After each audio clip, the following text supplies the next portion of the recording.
Orang yang paling bakhil, paling pelit, ketika nama Nabi disebut dia tidak mau bersolawat. Maka orang yang bicara saat azan dikumandangkan dikhawatirkan matinya su'ul khatimah. Sadar manusia bahwa hidup hanya mimpi, mimpi jadi orang kaya, mimpi jadi pejabat, mimpi jadi orang hebat. Setelah dia mati semuanya hanya fata morgana.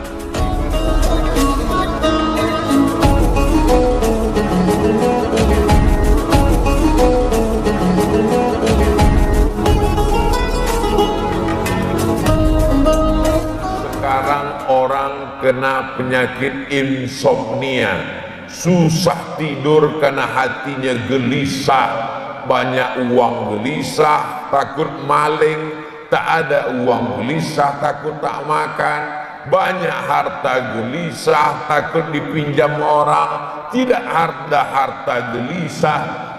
Orang yang hatinya tenang maka tidurnya lelap. Jadi kalau ada jamaah yang tertidur, itu berarti hatinya tenang, dan hatinya itu tenang karena isi pengajian sudah masuk duluan.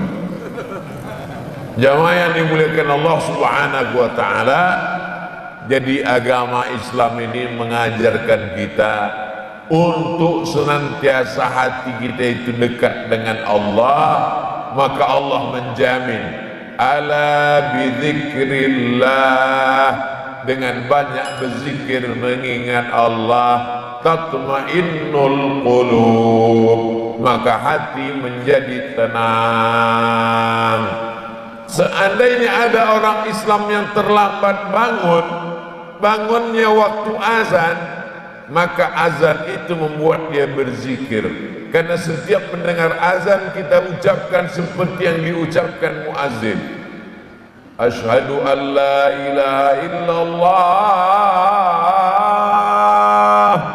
asyhadu an la ilaha illallah, asyhadu anna Muhammadar Rasulullah, asyhadu anna Muhammadar Rasulullah, ditambah salawat, Allahumma salli ala Sayyidina Muhammad wa ala ali Sayyidina Muhammad.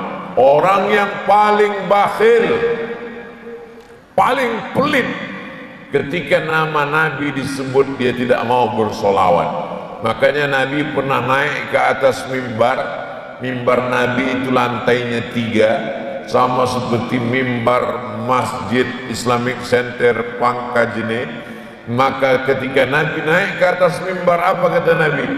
Bu'dan liman dzukirta wa lam yusalli alaika, celaka, kata Jibril alaihissalam. Nabi saat naik ke atas mimbar itu dia bilang amin.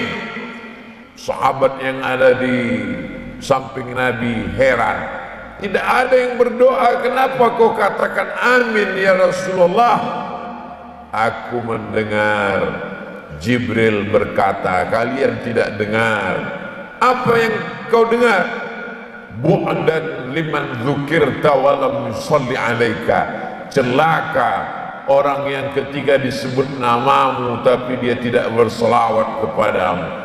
Itulah mengapa muazzin sebelum azan itu mengingatkan jamaah, wahai jamaah, nanti kalau kita semua mendengar muazzin mengucapkan nama Nabi, bersolawatlah, bersolawatlah.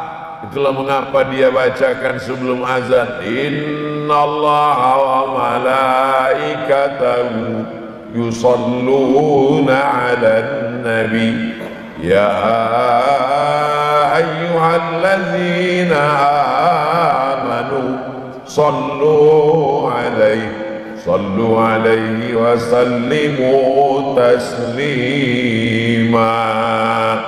Supaya saat kita mendengar asyhadu anna Muhammadar Rasulullah, mulut kita mengatakan Allahumma salli ala Sayyidina Muhammad wa ala ali Sayyidina Muhammad. Kita kontakkan, kita hubungkan, kita koneksikan diri kita dengan Nabi Muhammad sallallahu alaihi wasallam. Kita tidak bisa putus dengan Nabi. Jangankan putus dengan Nabi, putus dengan handphone aja dunia ini sunyi terasa. Apalagi bisa putus dengan Nabi Muhammad sallallahu alaihi wasallam. Kita masuk surga karena syafaat Nabi Muhammad sallallahu alaihi wasallam. Maka satu hari kita kontakkan diri kita dengan Nabi melalui mendengar azan. Maka orang yang bicara saat azan dikumandangkan dikhawatirkan matinya su'ul khatimah. Begitu kata Imam Al-Hafiz Jalaluddin Abdurrahman As-Suyuti, Imam Suyuti yang tafsirnya dibaca di seluruh pesantren di Indonesia, tafsir Jalalain. Tafsirnya yang lebih besar, tafsir Ad-Durrul Mansur fit Tafsir bil Ma'thur. Orang yang belajar ulumul hadis membaca kitab Imam Suyuti Tadribur Rawi Syarah Taqrib An-Nawawi. Orang yang belajar fikih membaca kitab Imam As-Suyuti, dia kitab Al-Asbah wan Nazair. Maka tidak ada orang yang bisa meninggalkan Imam As-Suyuti. Maka kalau diadakan sensus, hampir di setiap kecamatan di Indonesia pasti ada orang namanya Sayuti, ada orang namanya Suyuti. Begitulah hebatnya Imam Suyuti, meninggal tahun 911. Mudah mengingat Imam Suyuti itu. Kapan meninggalnya? Ingat aja, emergensi ambulan 911. Imam Suyuti yang hebat, yang hafal Quran, yang hafal hadis. Al-Hafiz Jalaluddin Abdurrahman As-Suyuti mengatakan, orang yang bicara, ngomong, tidak mau tahu ketika azan berkumandang, dikhawatirkan dia mati su'ul khatimah. Apa logikanya? Kenapa orang yang ngomong sedang azan itu bisa su'ul khatimah? Mudah saja, karena azan itu menggiring kita untuk khusyuk. Jadi sholat itu khusyuknya itu dijaga sejak dari mulai azan. Dari mulai azan, telinga mendengar, hati merenung, mulut menjawab. Hayya 'alas shalah.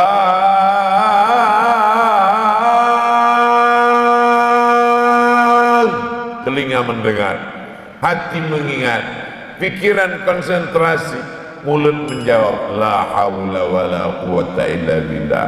Setelah itu ditutup dengan doa wasilah. Allahumma rabb hadhihi ad-da'wati tammah was-salatil qa'imah ati sayyidina Muhammadan al-wasilata wal fadilah wasyarafa wad darajatal 'aliyata ar-rafi'ah wab'athu Allahumma maqaman mahmudan alladhi wa'adta. Ada tambahan dalam riwayat lain, innaka la tukhliful mi'ad. Ditutup dengan ya arhamar rahimin. Apa kata Nabi? Orang yang menyambut seruan azan ditutup dengan doa wasilah, halat syadahu syafaati yaumal qiyamah. Wajiblah dia mendapatkan syafaat pada hari kiamat. Mudah-mudahan kita semua ini mendapatkan syafaat Nabi Muhammad sallallahu alaihi wasallam. Bahkan umat Nabi Musa pun itu mendapatkan syafaat. Umat Nabi Isa pun itu mendapatkan syafaat. Itu yang disebut dengan syafaatun uzma. Idza samaa'ul fatarat, langit terbelah. Wa idzal kawakibun tasarat, planet bertabrakan. Wa idzal bi'aru fujirat, lautan diledakkan, air laut naik ke darat, tsunami namanya, dari Jepang istilah itu. Wa idzal quburu bu'thirat, semua yang dikubur dibangkitkan, ditegakkan, dihidupkan. Di saat itulah alimat nafsum ma qaddamat wa akharat, barulah sadar manusia bahwa hidup hanya mimpi. Mimpi jadi orang kaya, mimpi jadi pejabat, mimpi jadi orang hebat, mimpi jadi orang terkenal. Setelah dia mati semuanya hanya fata morgana. Ibarat orang berjalan di atas gurun pasir, nampak seperti air menggenang kehausan. Setelah kedekat, ternyata hanya butiran pasir yang tak bermakna. Nampak seperti harta, nampak seperti jabatan. Setelah didekati, semua hanya sia-sia belaka.